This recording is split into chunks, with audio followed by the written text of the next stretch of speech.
তেল আধুনিক পৃথিবীর রক্তস্রোত, আর সেই রক্তস্রোতের গলা যদি কেউ চেপে ধরে। মধ্যপ্রাচ্যে হামলা পাল্টা হামলার মধ্যেই ইরান এমন এক পদক্ষেপ নিয়েছে যার অভিঘাত যুদ্ধক্ষেত্রের বাইরে গিয়ে পৌঁছেছে বিশ্বের প্রতিটি পেট্রোল পাম্পে। ক্ষেপণাস্ত্র শুধু ঘাঁটিতে নয়, এবার নিশানা পড়েছে তেলের রুটে।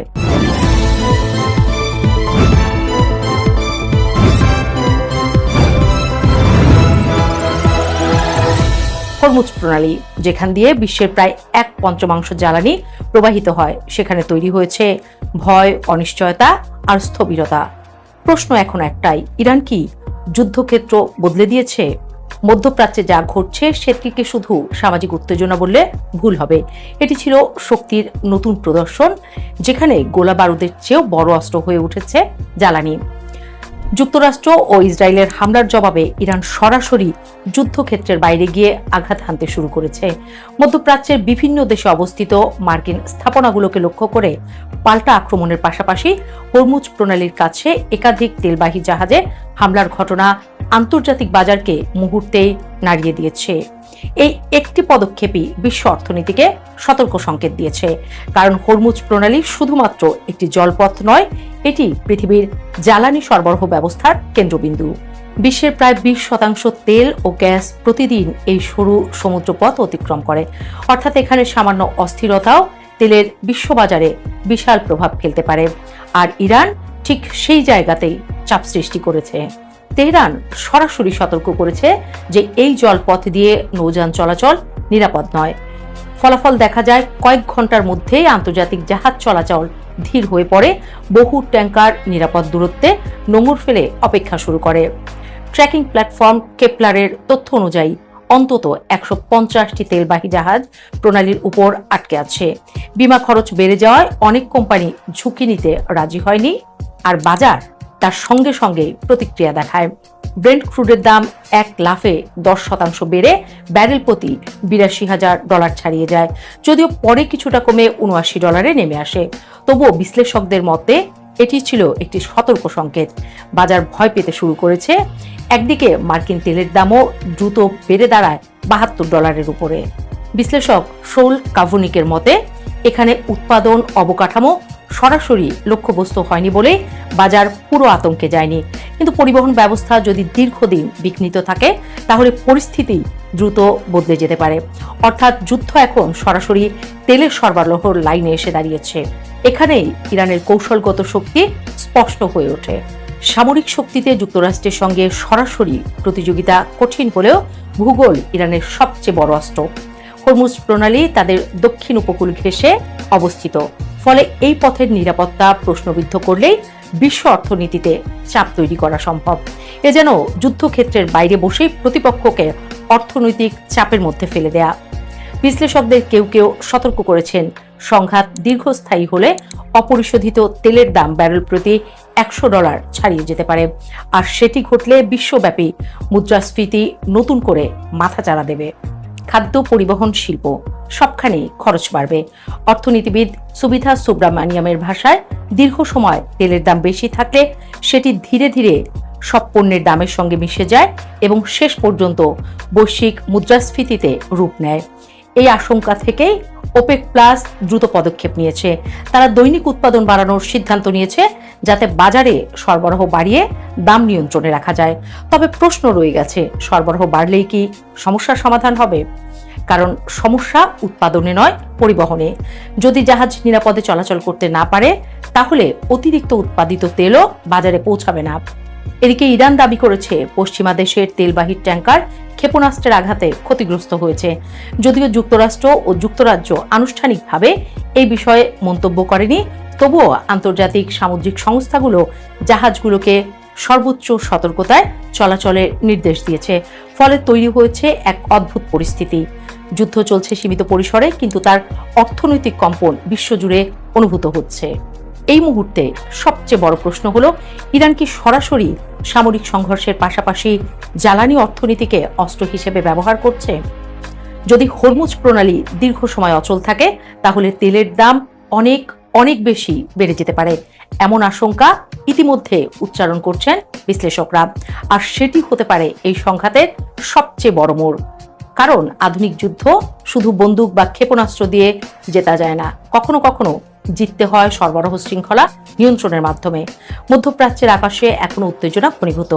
হামলা থামেনি, পাল্টা বার্তাও শেষ হয়নি, কিন্তু স্পষ্ট হয়ে উঠছে একটি বিষয়: ইরান শুধু প্রতিরক্ষা নয়, কৌশলগত চাপ তৈরির খেলায় নেমেছে। আর সেই খেলায় পুরো বিশ্ব অর্থনীতি এখন এক অনিচ্ছাকৃত দর্শক।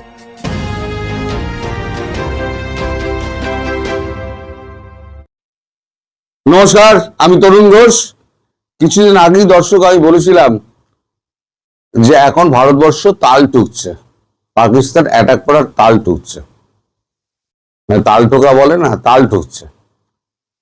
যে আমেরিকা একটু ফাঁসুক, চীন ওদিকে একটু ফাঁসুক, তাহলে পরে একবার সময় মতো আঘাতটা দেওয়া যাবে।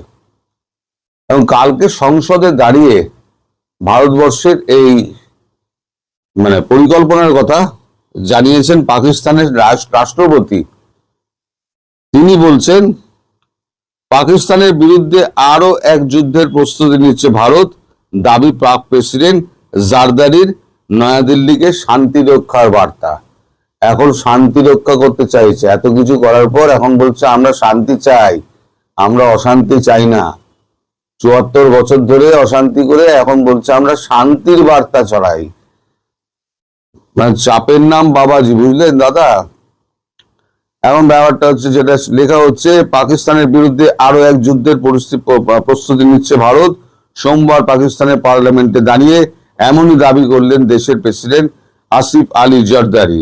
পাক পার্লামেন্টের দুই কক্ষের সদস্যদের সামনে পাকিস্তানের শাসক জোটের শরিক পিপিপি নেতা জারদারি বলেন, ভারতের নেতার সঙ্গে তার একটি ভারতের নেতারা বলে তাকে বলেছে, কোন সূত্র বলেছে ভগবান জানে, ভারতের সঙ্গে কারো কোনো সম্পর্ক নেই, কেউ কোনো কথা বলে না। ভারতের নেতারা তাকে বলেছেন আরো একটি যুদ্ধের প্রস্তুতি নিচ্ছেন। বক্তৃতা নিজেকে শান্তির দূত হিসেবে তুলে ধরার চেষ্টা করেন জারদারি। বলেন, চিরদিন আমি আঞ্চলিক শান্তির পক্ষে সওয়াল করে এসেছি, তাই আমি এটা ভারতের যুদ্ধ প্রস্তুতি ব্র্যাকেটে অনুমোদন করছি না। এই সূত্রেই ভারতের শান্তির বার্তা দিয়েছেন পাকিস্তানের প্রাক্তন প্রধানমন্ত্রী বেনজির ভুট্টোর স্বামী। জারদারি বলেন, ওদের জন্য আমার একটাই বার্তা, যুদ্ধের ময়দান ছেড়ে আলোচনার টেবিলে আসুন, কারণ এটাই আঞ্চলিক নিরাপত্তার ক্ষেত্রে একমাত্র পথ। সিন্ধু জলবন্টন চুক্তি অনির্দিষ্টকালের জন্য স্থগিত রাখায় ভারতের সমালোচনা করেছেন জারদারি। পাক প্রেসিডেন্টের অভিযোগ, ভারত জল সন্ত্রাসবাদ চালাচ্ছে এবং স্বাভাবিক জল প্রবাহ রুখে দিয়ে রাজনৈতিক ফায়দা তুলতে চাইছে। গত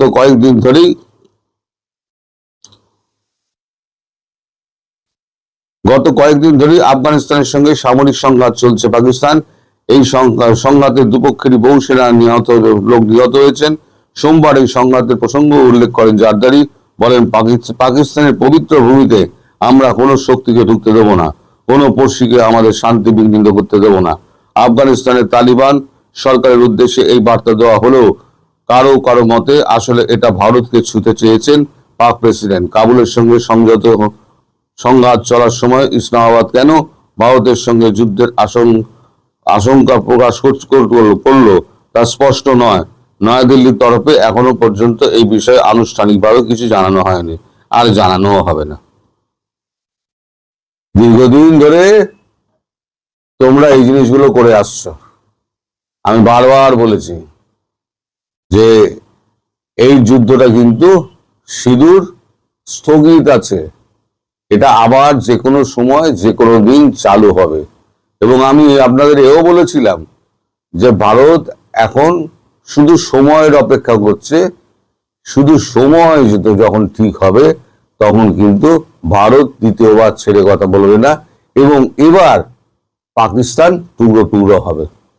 কারণ ওপারে আফগানরা পুরো এগোচ্ছে, টিটিপি এগোচ্ছে, বালুচিস্তান হাত থেকে বেরিয়ে গেছে, সিন্ধ হাত থেকে বেরিয়ে গিয়েছে, আফগানিস্তান মারছে, এদিকে তেহরিকে লাব্বাক পাকিস্তান, তারাও আর কি খাইবার পাখতুনখোয়া তারা দখল করে নিয়েছে।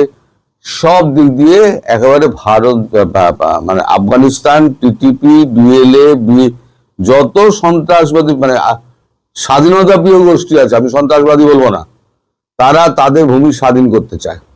জোর করে যেগুলো দখল করা হয়েছিল, পাকিস্তানের জিন্না যখন জোর করে বালুচিস্তান দখল করেছিলেন, সিন্ধ দখল করেছিলেন, সেই সময়তে র্যাডক্লিফকে ভুল বুঝিয়ে সেই জায়গাগুলো এখন তারা স্বাধীনতা চাইছে।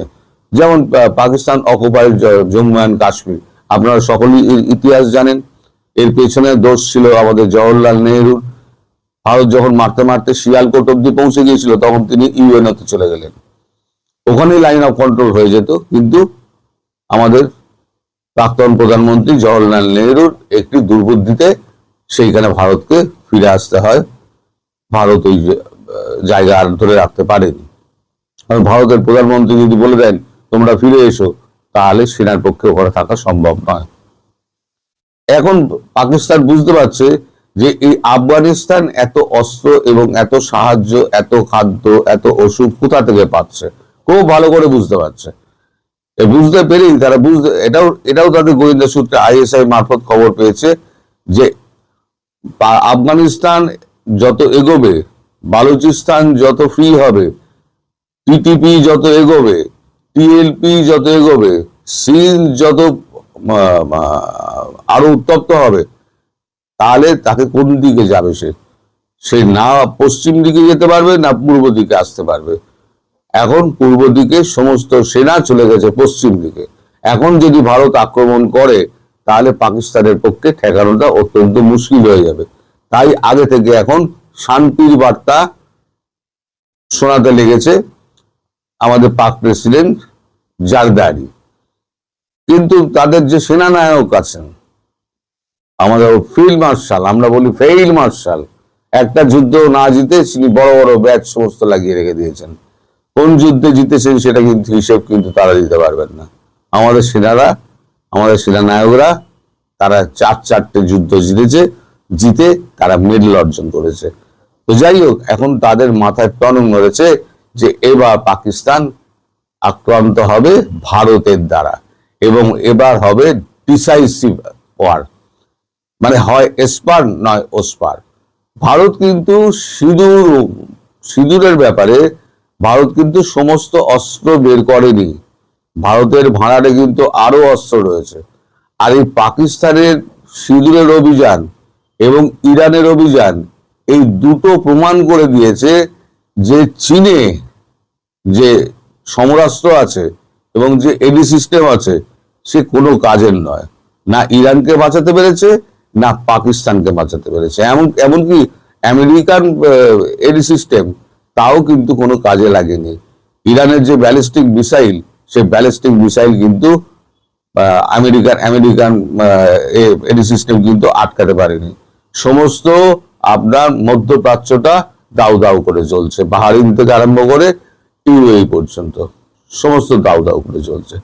এর মধ্যে সব আমেরিকার সঙ্গ ছাড়তে শুরু করেছে। সে ভিডিও আমি পরে করব।